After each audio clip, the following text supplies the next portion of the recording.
What started off as an initiative to empower women and celebrate motherhood has been turned into an anti-Christ movement. Award-winning gospel artist Dr. Dumisang Makwaya took to Facebook on the 29th of May to inform his followers of his withdrawal from a conference that he was invited to be part of. A social media frenzy ensued, and Dr. Dumi's followers labeling the concert and its host as anti-Christ. We are joined by Muzi Kindi, who is the organizer of this conference. On the other hand, we're also joined by Bishop Joshua Mabonga, who will give us clarity on this confusion that was created on social media. Good morning to both of you, gentlemen, and thank you so much for coming through. Good morning. Good morning. But Muzi, maybe I should start with you, just to get clarity, but I must indicate to our viewers at home that we had invited Dr. Dumi to be part of this discussion so that we can get to hear his side of the story on this issue. So he was invited, unfortunately, but he couldn't make it. Your side of the story, what happened? Where did all this start? Yeah, basically the concert is entitled Bathing the Divine Feminine, which is something that I felt that I needed to do in light of the new consciousness that is bathing in the whole universe and amongst all people. And then more than a month ago, we invited Dr. Tumi because I understood Dr. Tumi to be a crossover musician who speaks to Christians and also to speak to secular people. I know a lot of people who are not even Christians from different religions who appreciate his music. So it was in that light that I decided to invite him to be part of this bathing. And after a month of publicity, and in social media, there were people who started labeling the event an antichrist event, an apostasy event, and I felt that maybe that was too much for him, and he decided to pull back. So that was the unfortunate event situation. Is the event an antichrist movement? I wouldn't say it is an antichrist movement. But why are people labeling it as such? Because I would say Jesus was labeled antichrist by the first century religious Jews who didn't understand the new consciousness that Jesus was bringing into the universe. So we can say that Jesus was the first antichrist. Even for religious Orthodox Jews, they still see Jesus as antichrist because they don't see Jesus as the Messiah. So many people see what the new consciousness in this new age of Aquarius that we're bringing, they see it as antichrist. So basically it is a repetition of the same thing that was happening 2,000 years ago. Sure, this is quite a sensitive issue. So you had a contract signed with Dr. Dumi? Yes, we had a contract signed. Have you been in contact with following this social media uproar? No, basically we have an event manager who does it for us. Then he contacted our event manager and informed the event manager that is pulling out. But we just took it and we took it with grace, and because we didn't want to take any other further steps like taking legal action and all that, but we just decided to move forward. So you haven't been in touch with him personally as the host of this conference? No. I haven't contacted him, but I've spoken in different media circles that it's just a misunderstanding, and I've also said that to Dr. Tumi that our message is the same message that was preached by Jesus Christ, which is the message of the oneness of all humanity, which is a message of bathing love, bathing kindness, bathing compassion, bathing the side of us that is feminine as we move from patriarchy into the feminine consciousness that is bathing in the whole universe. Yeah. Now, Bishop, you say that Dr. Dumi pulling out of this conference is an act of exclusion towards Ubud Musa here sitting next to you, and his beliefs, of course, as opposed to what he did in terms of inviting everyone to the conference. What do you mean by that? Thank you for inviting me here. Firstly, I would like to say both Kindi and Tumi are well known to me as friends. And if there is any problem that we have, it is an issue of religion itself being a problem, because religion teaches people segregation and divides itself.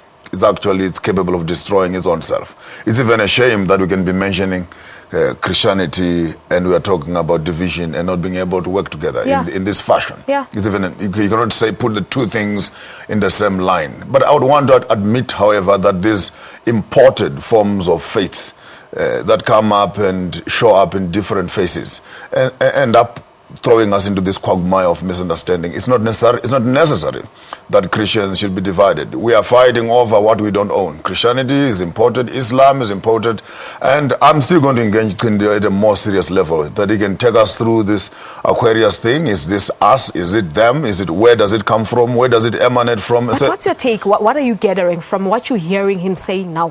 What do you make of what he's saying? The freedom of expression and democracy in its own right allows people to explore various forms of faith. And the challenging part is once people have established a tradition of thought, anyone and anything that comes to challenge what you believe is deemed as antichrist, as opposite to. Religion becomes either economics, it becomes either politics, but it stops being what it is fundamentally, the business of looking after each other and having concern for a brother. So you say that you know both of them, but did it even have to get this far of them, coming here on live television before, you could take them to task, both of them, and to talk to them? I did not have an opportune time to do so. But in the absence of time, we thought maybe we would reconcile and have a conversation outside of this space. But frankly speaking, I would want to say it's not necessary to fight over such issues, because it's about human beings. And the day your religion stops discussing the welfare of a brother or a sister, it's no longer a religion, it's something else. Dignity and respect, I think, must be basic pillars that hold all forms of belief and practice. Yeah, a religion is one sensitive issue. I believe you know that. Yes, it's a primordial. It has always been a source of division. But sometimes we understand that we have to pass, all of us have to pass through religion before we find enlightenment.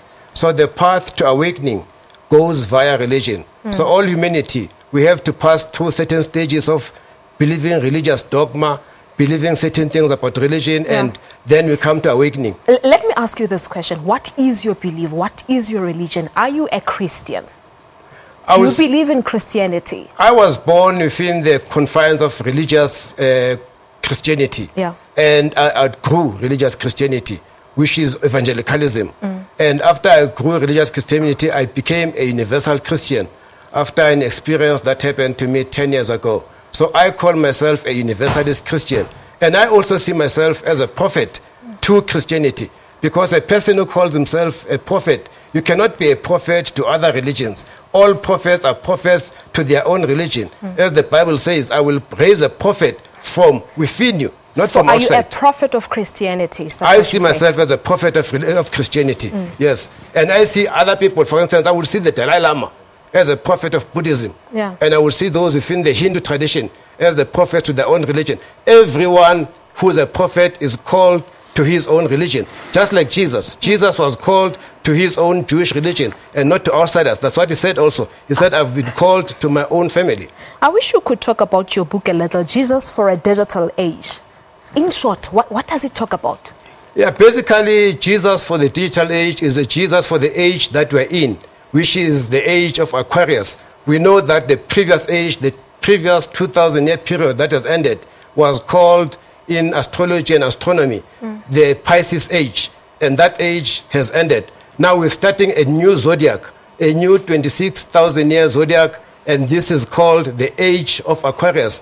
What people call new age, and sometimes when people say you are a new ager, many times I ask them, do you know the real name for new age? Do you know that the new age actually means the new age of Aquarius? And a new ager, I would say everybody who's living today lives in the new age of Aquarius. So do we have the new Jesus now? Is that what you're saying? Is he different from the one that we had many, many thousands of years back?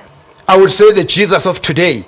You see, the Bible says Jesus is the same yesterday, today, and forever. Tomorrow, Yes. And I would say the Jesus of yesterday, the Jesus of 2,000 years ago, is incarnating himself in sons and daughters. That was also prophesied in the Bible, by the way, that there will come sons and daughters who will manifest sons and daughters of God. So the new age of Aquarius is about the manifestation of sons and daughters of God in our time. And those sons and daughters of God are going to experience the same accusations that Jesus experienced. We've run out of time. This is one interesting discussion that I believe we'll be able to have again here on Morning Live. Unfortunately, we've run out of time. We have to wrap up here. But thank you so much. We'd love to invite you once again sometime here on the show so that we can even engage you with other religions as well. I know, Bishop, you wanted to say that. Thank you very much. Unfortunately, let's leave it at that. Let's stop there for today. Yeah. Thank you so much.